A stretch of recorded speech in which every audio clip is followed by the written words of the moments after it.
let's talk business, okay? Democracy and politics shouldn't be business, but this is in essence what it is. Let's talk business. If you have $30,000 and you want to run for judge, why are you giving that to the party? Why don't you just use it for yourself? Why is it so important to give it to the party for flyers, for them to distribute it for you? That's asinine. That makes no sense at all. And when you are asking for the endorsement of the party, when you are asking for that, it shouldn't be about whether you give $30,000. Money shouldn't even be a question. This is our democracy. Participation is crucial. But what about money? Money to become slated, to become endorsed? How about here's a novel concept. You're qualified. We believe in some of your policies. How about that? That should be the question, not can you give $30,000 for our mailers. That is not democracy. There's nothing stopping anybody who feels they're qualified to run for judge not to come before the slating.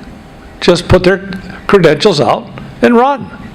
Nobody, if they come before the Democratic Party and they ask to be slated, they know that in fact that they're possibly going to be asked to contribute toward the mailers. They don't have to come before the Democratic Party. They can just certainly go out and become a candidate and run. But let me just tell you, very few of you out there today know the judges who are running. You'll get into the polling place and you'll not have an idea. Right now, the unions have mailed out their list of prospective endorsements.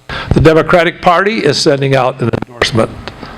But there are some very qualified people who are running, who are signed up and weren't endorsed, who will not even have a chance.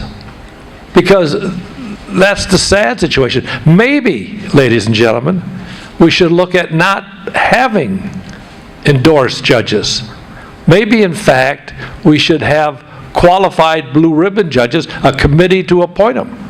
Let's, Mr. Miller, why don't you go ahead and keep the microphone here, because the next question, we'll have you go first here. This continues along what you're saying here. Sure. Specifically, what will be your criteria for slating judicial candidates, and discuss the slating of other candidates. Well, I'm not on the judge slating part of the Democratic Party, okay? So the ones that I participate is in the slating of judges for the 6th sub-circuit. And the ones that, what happens with most committeemen in the different wards and the different 6 sub-circuits, they have the opportunity, it's like a round robin, they have an opportunity when it comes their turn to slate somebody that they know. I'm very proud of the people that I have slated. Kathy Pantley, Colleen Sheehan, Sharkey, who was a ex-FBI agent, are stellar judges. So that is the opportunity for the 6 sub-circuits. Sub-circuits were created to give the opportunity for minorities to have an opportunity to be slated more than they were in the general election. And again, the question, what would be your criteria for slating judicial candidates? The question's the same question for both of us, but I think it's different in this regard. When you ask me what would be my criteria, that's if I were to become committeeman.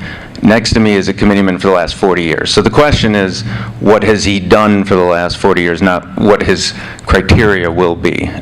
We can look at his past and evaluate it that way. So as far as my criteria, you need to be qualified. Now, how do you determine that? That's not easy. But we have several bar associations that evaluate judges. They do interviews.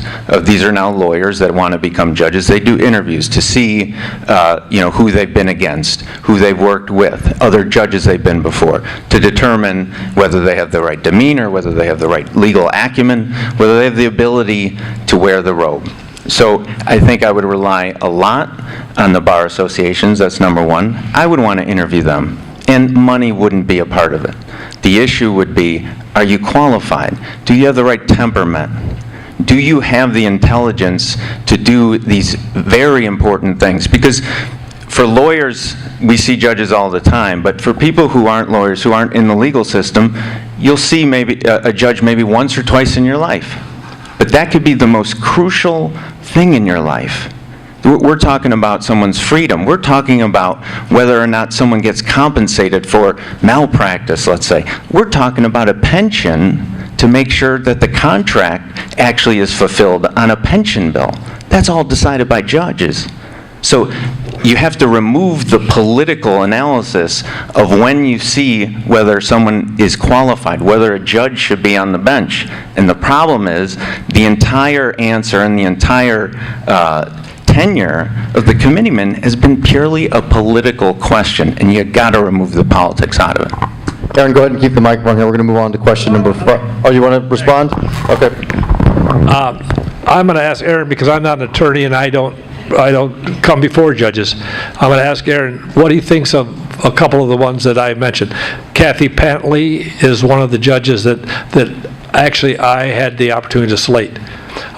Colleen Sheen, I don't know if you've been before her, or Sharkey.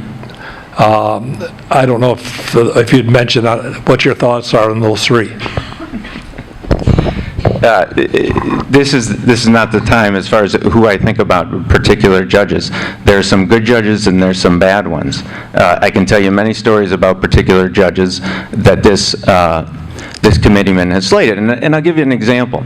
So a few weeks ago, I was approached by one of the committeeman's representatives, and they asked me if I would get out of the race, they would slate me for a judge. Now, I could be the worst lawyer in the world, but they were willing to slate me to get me out of the race. Was I qualified?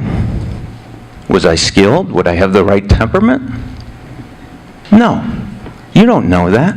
You have no clue.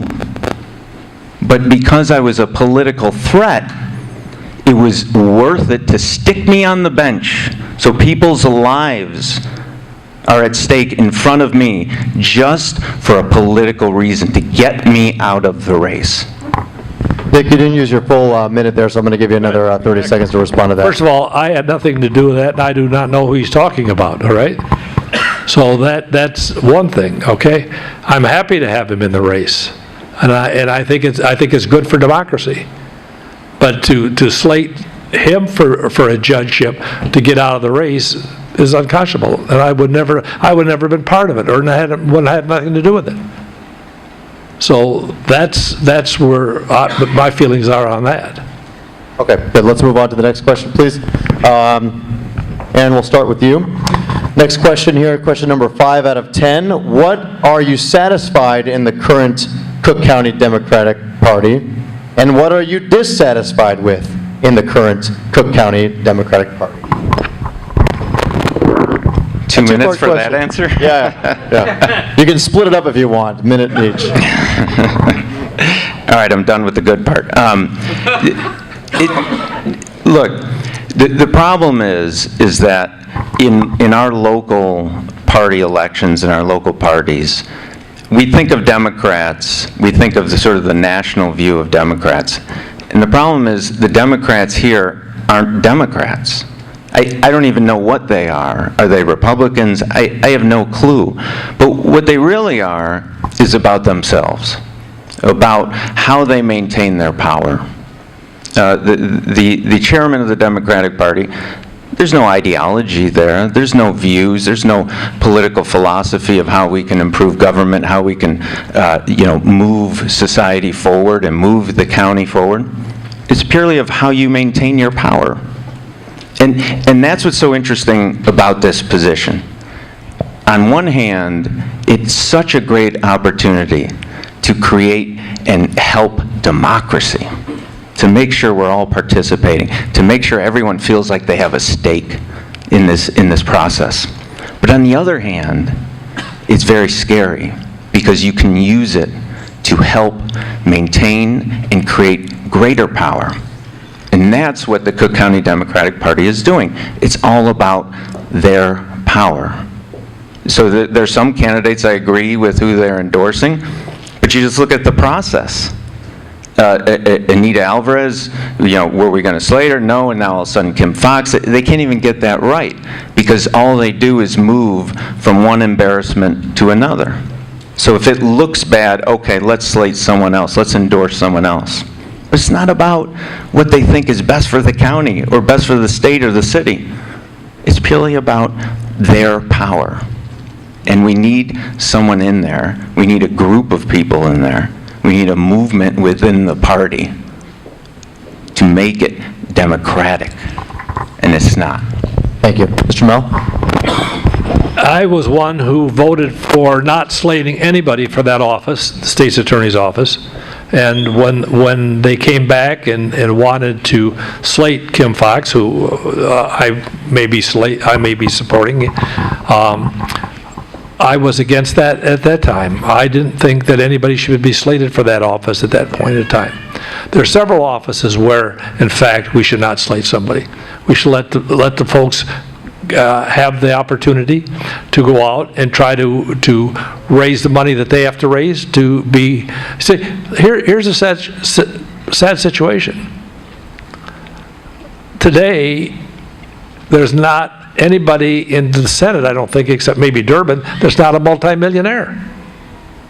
The cost of running commercials. You may have the best candidate, the best judge in the world, but if they can't get on television or they can't capture the media, they don't have a chance. And so the Democratic Party gives good people, and unfortunately, some not so good people, an opportunity to be slated and sometimes get elected. And that's a sad situation. It's unfortunately an issue where money is the driving influence. Everybody talks about subsidized financing for parties. It's absolutely true. Look at the super PACs, how much money they pour in these races. So that's a sad situation. Does the Democratic Party have a stake? They do, but unfortunately, it is sometimes all about the dollars that are raised. Mr. Goldstein, you want to take another minute? So we're talking local elections here, okay? Super PACs it's a very important issue in our democracy, but we're talking about local elections and local processes. The Democratic Party, the Cook County Democratic Party, has a lot of power and a lot of money. The party right now can actually endorse candidates that maybe don't have the money. Maybe they're not a millionaire, but they're a good candidate. They can actually do good things. The Democratic Party has every ability to interview that person, do background on them, and say, we're going to put them forward because here's a novel idea. They're a good candidate. We're talking as if there's nothing we can do about it. We're running for a position that has power to do something about it. And we're talking as if, well, it'd be nice if we can do that or do that. I think it would be nice if we can do it if I can get elected and become committeeman. Right here is the person that had the power for the last 40 years. Where has it been? That's what we really have to distinguish here. Mr. Malik, one more minute, please. No, but we'll go on to another one. Want to go into the next question? Well, the next question actually has to do with kind of on something, and if you want to go ahead and keep the mic, Dick. It asks about your feelings overall with the current National Democratic Party. And I know this is a local race here, but I think, we'd like to hear from both of you. Overall, what you're satisfied with the current National Democratic Party, and what are you dissatisfied with? Well, for the first time, we all were excited 8 years ago when Barack Obama and Hillary ran, and it was a Chicago guy having the opportunity to run for president of the United States, and it brought a lot of enthusiasm. It brought a lot of voter attention. Right now, Bernie has done the same thing. Bernie has probably will not get the nomination of the Democratic Party, but will move the Democratic Party in the right direction. will force the candidate who will be endorsed, which is obviously going to be Hillary, I think, pushing her toward some of the goals that Bernie has had that I think a lot of us support. So let me tell you something, I'm much happier with the Democratic Party than I am with the Republican Party, I'll tell you that. So, as far as the national party, the National Democratic Party, you know, unfortunately, because what the Republicans have done has gone so far to the right, they've created a vacuum that unfortunately the National Democrats have occupied. So as the Republicans get further and further to the right, the Democrats feel that they can occupy that space too. So not on every single level, and there's many levels that there's difference. But on many issues, unfortunately, the Republicans and the Democrats are too similar. And what Bernie has been able to tap into is the economic issues that the Democrats are failing the people on. So there's certainly disappointment on that. That's where money is an absolute crucial thing. You heard Hillary Clinton is speaking at big banks, and it puts into question whether you think Hillary is basically a puppet of the big banks and the big corporations. Maybe she is, maybe she isn't. But it comes back to our race here. The faith that people have when you're taking money from an interested party, we're talking 6 figures to speak, that hits home with the voters. So do we have faith that Hillary will stand up on issues of economic reform, on raising the minimum wage, on campaign finance reform? Will she step up when she's taking money? It's the same issues that are here. Can you trust that judge if they had to pay $30,000 to become slated? Can you trust that election judge when it's appointed by the committeeman, and the committeeman has an interest in making sure that a certain result happens? Can you trust the results? And that's what we really need. There's a crisis of trust within the Democratic Party nationally, and we need to restore that. Obviously, as the national election comes, and there'll be the general election, you know, with the odds that the opponent will be Trump, obviously everything gets thrown out the window because we have an evil we need to stop right there. Go ahead and keep the microphone, Aaron, because I want to get to the